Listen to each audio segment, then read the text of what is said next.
नमस्कार, मी प्रतीक्षा. DNA मराठीमध्ये आपलं स्वागत. पुण्यातील दोन कुख्यात गुन्हेगारांना नगर शहरातील क्लेरा ब्रूस शाळेत सापळा रचून कोतवाली पोलिसांनी अटक केली आहे.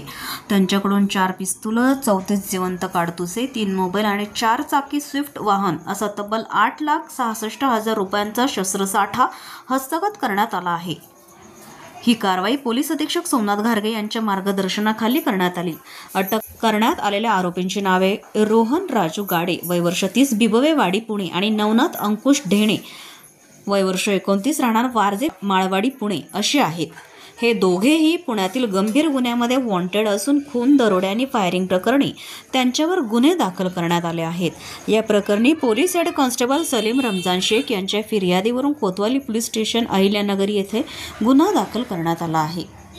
आज साधारणतः 4 वाजताच्या दरम्यान कोतवाली पोलीस ठाण्याचे प्रभारी अधिकारी श्री दराडे आणि त्यांच्या टीमला एक माहिती मिळाली आणि त्या माहितीच्या आधारावरती क्लेरा ब्रूस ग्राउंड या ठिकाणी एक लाल रंगाची स्विफ्ट गाडी जी आहे ती ट्रॅक केली. त्या गाडीमध्ये 2 गुन्हेगार जे आहेत ते मिळाले.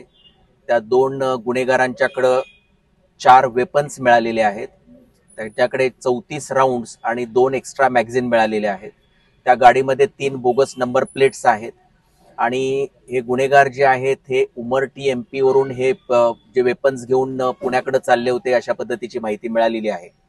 त्यापैकी हे जे 2 जे गुन्हेगार आहेत, एक रोहन गाडे आणि नवनाथ ढेणे, त्यापैकी रोहन गाडे जो आहे तर तो पुण्यातल्या एका अटेम्प्ट टू मर्डरच्या केसमध्ये, फायरिंगच्या केसमध्ये जो आहे तर तो पाहिजे असलेला आरोपी आहे.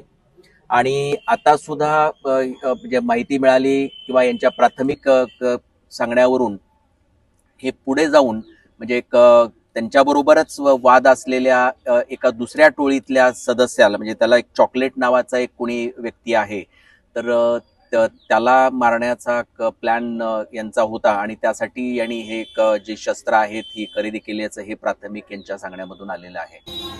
प्रतिनिधी मुंतजीर शेख, DNA मराठी, अहिल्यानगर.